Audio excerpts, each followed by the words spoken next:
Hey everybody, welcome to the video. I'm Brandon Green. First of all, it's good to be back. If you guys follow my channel, you'll know I've been gone for 4 weeks, 5 weeks, something like that. I just took a little vacation, but I'm back. I'm back trying to get back into the swing of things.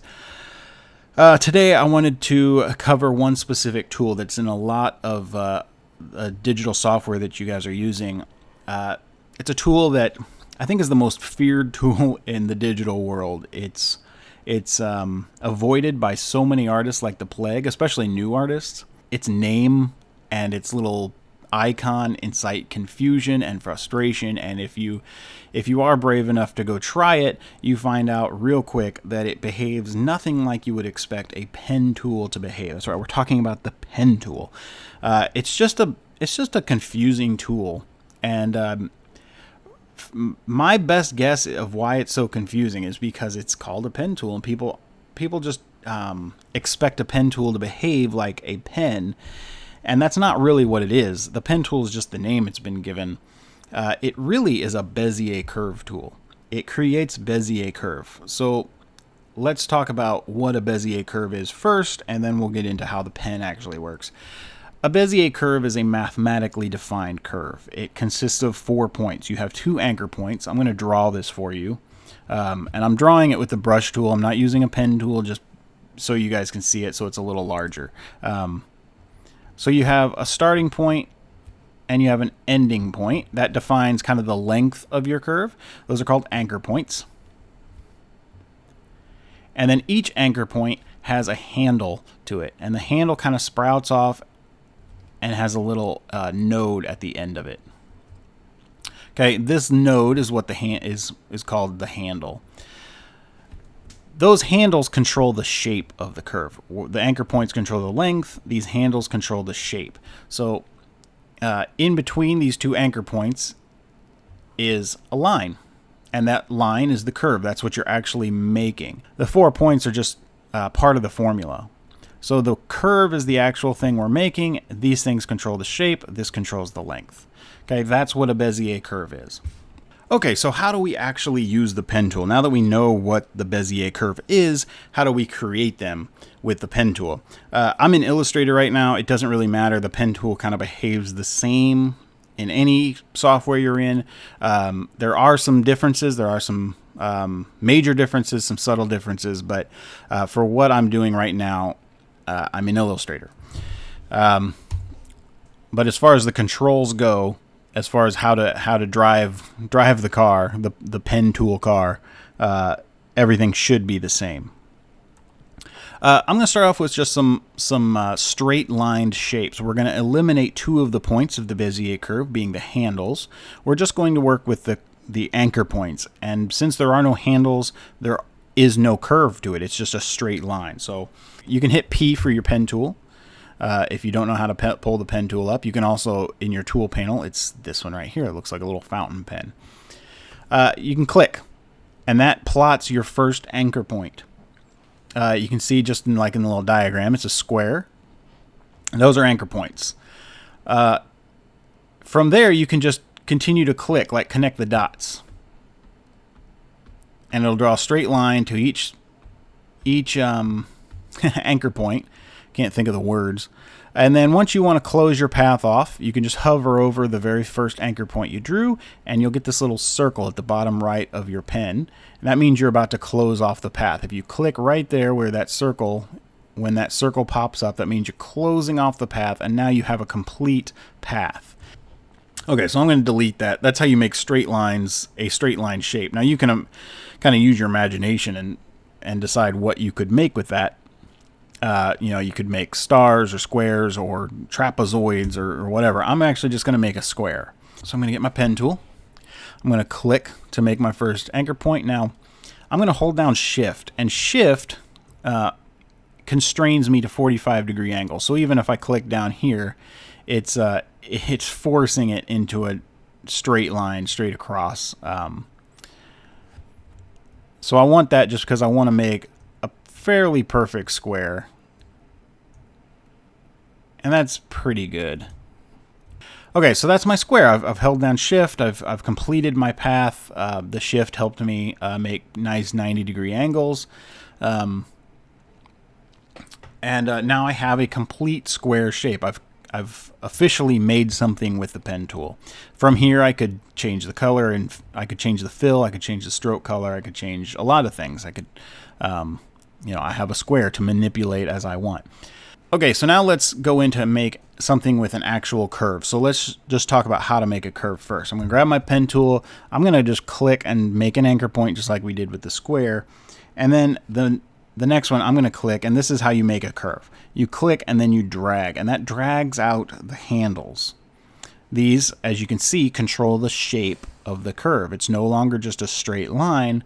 Now that handle, that top handle there, is acting like a magnet to the curve.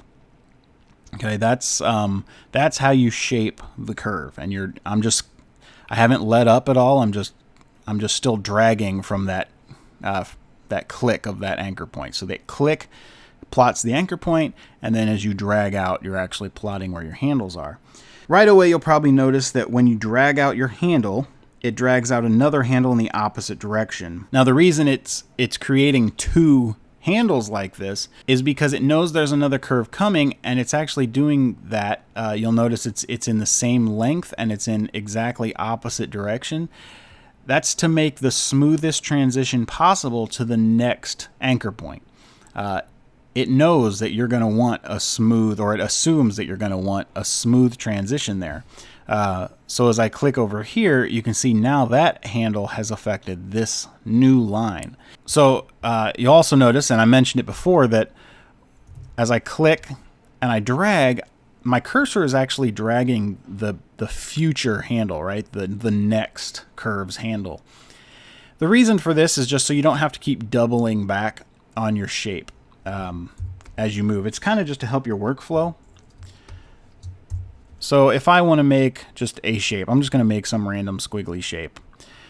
And I'm going to do it with curves. Okay. So as I go, if I needed to drag up my curve like this with my cursor, and then when I click down here, I need to do it again. See how I'm always doubling back like this? That's not what you'd want to do. I want to have a smooth, like I always want to move my cursor in the direction that my shape is being drawn. That's why you're drawing out the next handle. What this means is that there's quite a bit of understanding needed to predict where the next curve will end up. And, with enough practice, you can begin thinking 2 and 3 steps ahead of yourself. When you make a curve, you can start understanding that when I make this curve, the next curve is going to come like this. And so if I need my curve over here, I can start doing this. And then you'll just understand how these curves affect, or how these handles affect the curve, and how they're going to affect it in the future. And it's really just a practice makes perfect kind of thing. The more you do this, the more you'll start to understand and really be able to predict where these curves are going to end up. Okay, so that's how we make a basic curve. Now we're going to make something that is an actual shape. We're going to stay with this same basic idea of a simple shape, and we're going to make a circle. So I'm going to start by clicking. And then I'm going to come over here and I'm going to click and drag. I'm going to hold shift. Click and drag. And I've let go of shift now. If you hold shift while you're dragging your handles, it constrains those to 45 too. And I could do that. Let's just do it and make a nice circle here. Okay. And I'm going to click this. I'm going to drag up like that. This isn't going to be a perfect circle, by the way, because perfect circles are kind of tough to do when it comes to it doesn't even look anything like a circle. But anyways, you get the point. So as you move along, you're clicking and dragging, you're clicking and dragging, clicking and dragging, and it's making a circular shape. Awful. But you could actually, if you thought through that a little more, you could make a circle. The other key to this is I could make a circle like this. All right, I know that's another wonky circle, but the key here is less is more. Less points equals more fluidity, more smoothness. It's just going to be a cleaner shape using less points. There's 4 points in this, And I can edit this and I can go back. We're going to do that here in a minute, and actually fix a lot of this stuff. But when you add more points, the more points you have, the more likelihood you have of things being just weird like this, and bumpy, and weird angles, and weird curves. So it's always good to make shapes with the least amount of points that you possibly can. You don't want to give up quality just to conserve on anchor points. You definitely want to have quality over worry about quantity. But if you can do things in 3 anchor points, don't do it in 6. That's kind of the thing. For one, it'll save on file size, and 2, it will just make a cleaner line. Okay, so that's kind of the creating side of the pen tool. It's not much, right? We made 1 circle, 1 square. We made 1 thing with curves, 1 thing with straight lines. That's basically how to create things with the pen tool. But there's another side of that, and that is the editing side. You have tools for editing all of these shapes once you've created it and while you're creating it to make more complex shapes. Obviously, not everybody's going to want to just draw straight line shapes and weird circle things, or snowballs. Kind of looks like a snowball. There's a couple tools that you guys need to know in order to go back and edit your paths. There's a selection tool, and that is the white arrow tool. You can hit A, and you'll pull up this arrow tool. It looks just like your regular move tool, except it's white. A lot of people just call it the white arrow tool. So it's the direct selection tool. The direct selection tool allows you to select individual pieces of a shape. So I can select this anchor point, or this line, or I can drag over multiple, but it didn't select the whole thing. That way I can just edit. If I click this anchor point, I can just move around this one anchor point. On a curve, you can actually grab individual anchor points, or you can grab the curve itself, and it will actually just pull out that curve. You can see it's adjusting the handles to kind of match what it thinks I want. You can pull the handles with the direct selection tool. You'll notice one thing is that when you pull the handle with the direct selection tool, it's affecting the opposite one as well, because it's still trying to keep that smooth transition. So anyways, that's the direct selection tool. You can select just individual parts of your shape. Okay, so you'll need to know that. You can also access this. I told you can access it via A, but in your pen tool, you can actually hold down your, well, it's Command on a Mac. I don't know what it is on a PC, so I apologize for that. But I'm in my pen tool right now. I'm just holding down Command and I'm accessing this. So that's just another way to access your direct selection tool or your white arrow. The next one is you may want to add a point, like an anchor point, to your already drawn shape. Okay, so with your pen tool selected, if you just hover over a path, you'll see a little plus sign come to the bottom right of your cursor. And if you just click while that plus sign is there, you'll add an anchor point to the path. So now I have a square. Whoops, I wasn't on. Okay. So now I have a square, and it's actually got kind of a midpoint anchor point on each side. And I can go back to my direct selection tool, and I can actually drag those out now because those are dividing up the path. If you do it to a curve, go back to my pen tool, hover over till it's a plus sign. You can see it has actually created handles to match that curve that was already there. Okay, so I don't need to re-drag out handles to try to match. I don't have to remember where the curve was. It's matching the curve that was previously there.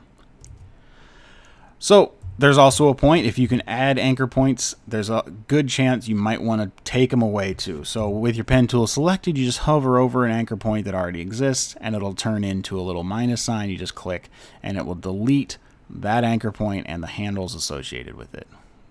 And then the last tool is what I call the caret tool. You can access it. You can access all these, by the way, via your drop-down menu on your pen tool. You just click and hold on your pen tool and you'll get these, but they can all be accessed just right on the fly while you're drawing. Is your anchor point tool. I call it the caret tool because it looks like a little carrot. What the caret tool does, and I'm going to keep calling it a caret tool. If you don't like the name caret tool, you can call it whatever you want, but at least you know what I'm talking about. What it does is control the handles. So let me select this curve right here. I'm going to select this point so the handles show up. And then I'm going to get to my caret tool. Now you can go straight to the caret tool by hitting Shift-C, or with your pen tool selected, you can hold down Option. On a Mac, I assume it's PC, or Alt on a PC. Excuse me, a PC, but I could be wrong. I have a Mac, so I know Mac.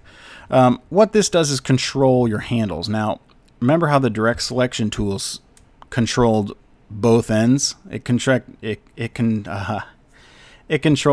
both handles from one anchor point at the same time. It kept the 180 degree angle. Well, the caret tool will actually move them individually. And then here's the other thing. When you've affected this curve, it forgets, like it deselects the other one. So if I want to, I just have to go and reselect that point and then come back to my caret tool. It's kind of a pain when it does that. And for whatever reason, since the Illustrator updated, this does not want to, it's having trouble just grabbing this. Like honestly, good grief. Okay, so now I have, with this point, I have this little V shape with the handles. Man, I cannot talk today. So once you've done that, there is a little problem. Now, if I go into the direct selection tool, it's like a broken stick. It's like that it broke in the middle there at the anchor point, and now it can't reattach it. Now, you can hold down Option with your direct selection tool, and sometimes it will move them together. I'm not really sure why. Sometimes it does, sometimes it doesn't. I rarely ever need this, but once you've kind of broken the handles, see, like this is well, that's not even 180 degrees. See how this one is 180 degrees? If I go in with my caret tool and break it, now it's just controlling them individually. Okay, so just know that the caret tool kind of breaks that line, but you will use the caret tool quite a bit because you're not always wanting a completely smooth line, and there are plenty of times where you need to break it and do it manually. Also, the caret tool, so it can move the handles. It also is kind of a handle reset. If I want to get rid of these handles, right here now the handles are like this. If I go in with my caret tool and just click, it gets rid of the handles. And now there is no handle information coming off of that anchor point. If I click and then I drag, it's creating new handles, and they're, again, 180 degree apart. It's like you've reset the handles. So I can go in and just basically start over. It's like a fresh beginning. I'm going to do it over here, dude. So, it has one more use. When you're creating a shape, as I drag out this last anchor point, okay, let's say I'm making sure this line right here is the exact curve that I want, and then from here, I actually want to go a straight line down. Well, if I just click down here, well, I have this handle kind of affecting it, right? What I want to do is eliminate this handle. Now you could go out here with the caret tool and drag this, again, it's having trouble grabbing it. Drag that all the way back as close as I can and then continue. And it will do that. Or, sorry, I'm just going to start over on this shape real quick. When you deselect things and then reselect them, sometimes it just acts weird. Okay. Okay, so let's say I want to go that way. I can just Option click and it turns into my caret tool. And instead of just a caret tool like this, it'll actually be a pen with the caret tool. What that's going to do is, instead of eliminating both handles, it's just going to eliminate this future handle. Just like that. And now I can just go straight down. So as I draw, if I want a straight line, I can just click and it eliminates that future handle. Okay? That is what the caret tool does. Okay, so let's put these into use. Let's actually do some good in the world and use these selections tools to edit our path. I'm going to delete these. I'm just going to draw a square and make it a perfect square. I'm going to up the stroke size just so you guys can see it. Okay, we're going to start with a square, and then we're going to edit this into other shapes, just using those tools we just went through, those selection tools, those add tools, and delete tools. So I'm going to drag this over just so we have an original. And we're going to go in with our caret tool, and I'm going to drag out handles just like this. And I'm holding down shift right here just to get kind of a constrained 45-degree angle. Drag this out in constrained 45. One note I want to make here is I'm going to drag this out. Come on.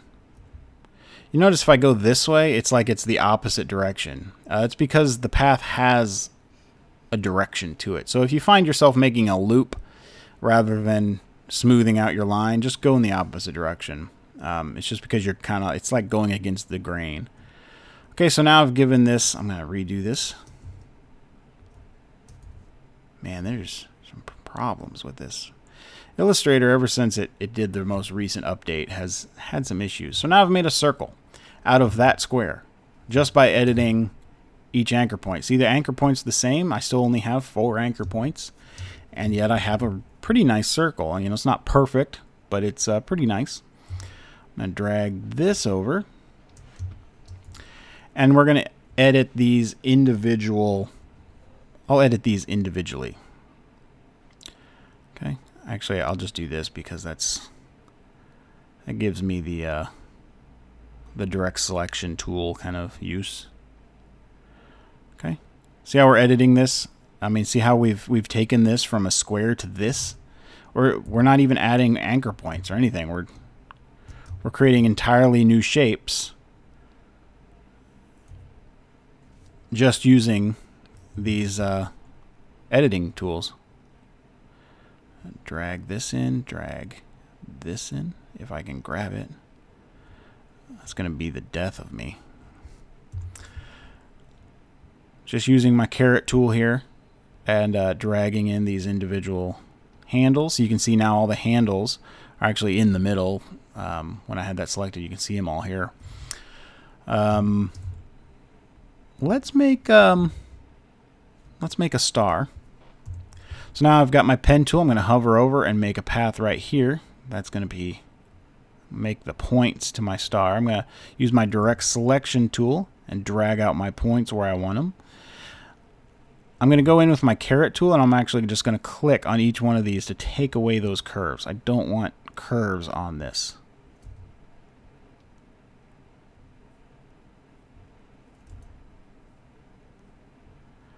Okay, I'm going to use my direct selection tool and drag over just these 2 points. I'm going to move those down. I'm going to add an anchor point to the middle of each one of these lines. That'll be the inside points of the star. I'm going to shift, click and drag.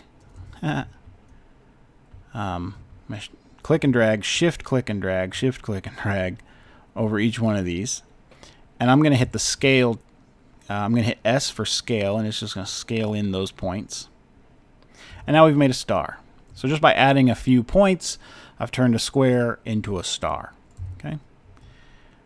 We'll keep going this way. Now I'm going to grab my caret tool again. I'm just going to round out these. Round out this star. Now it looks kind of like a flower.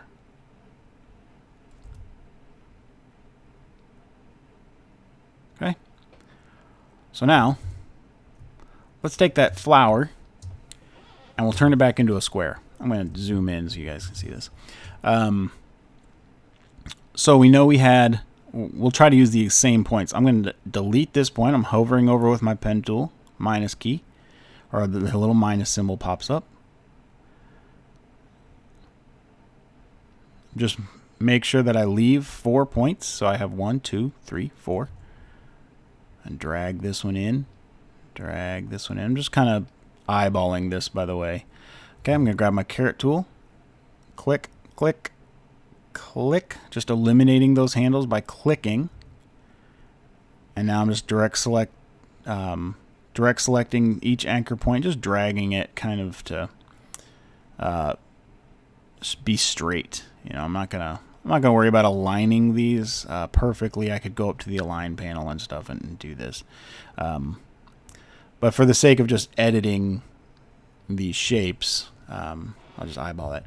Okay, so now I've turned that back into a square. That's how you can edit using tools inside of your pen tool. That's how much control you have with the pen tool. Okay, so we've been doing basic shapes. Yeah. All right, where's my artboard? This is a good exercise for you to do if you're new to the pen tool or just want to practice the pen tool if you're not good. This is an S. I'm just going to get a font, something with, how about Times? So we're going to trace this font. It's pretty popular, or I should say common, to have to create fonts with the pen tool. If you work in graphic design, there's a lot of times where you'll have to create a font. Maybe it's a whole word, maybe it's one word, maybe it's one letter. Maybe you need to make the whole alphabet. There's plenty of times where people make their own font, and so they have to create the entire alphabet. I've had plenty of times, though, where people send me just low-res JPEGs or something, and I have to recreate the strange font that they have in their logo, and they don't know where what the font is or where the font file is, or just a whole mess of things, and you have to recreate it. So this is a good exercise to do, is recreate a letter or multiple letters. I'm going to knock this one back, and I'm just going to lock it so I can draw over it. Okay, so I'm going to trace this, and so you guys can see some kind of a workflow to the pen tool. First of all, I like to start where there's a corner. I don't like to start in the middle of a curve. Now, sometimes it's impossible. If you're tracing a circle, you have to start on a curve. But if possible, I like to start on a corner. I'm holding down Shift to get that edge, and then I'm holding down Shift to get that, and then again for that. So now I can get into my curve. So remember, less is more. I'm going to try to do large sweeping curves rather than tight little tiny curves the whole way through. And that will give us a nice smooth S. Okay. It's here. I'm actually going to turn this. I'm going to turn my shape red, and I'll turn it to multiply so you guys can see through what I'm working on and see my actual, like a light table. Okay, so you can see where I made that. It's not wanting to be a perfect curve. For one, I'm not going to be too anal about this, and two, what I'm noticing here is then my next curve is going to be hard to make, and it actually, I kind of weaseled it in right where I need it to. But here's a problem. Right there it matches up, but look at what direction my handle is pointing. So now my next one wants to go up rather than, my next curve wants to go this way rather than right along that S curve. So that's the moment where you kind of have to predict where your curve is going. If you just can't make it work with a certain curve, just undo and make it a tighter, like a shorter curve. Like I said, don't ruin or don't give up quality for just anchor point conservation. It's not worth it. It's just basically make as few points as you can without losing quality. Okay. Oh, by the way, I'm going to come back here to this point right here. So I'm dragging out this curve right here. And you notice I hit Option to eliminate that handle. That way I can make a straight line.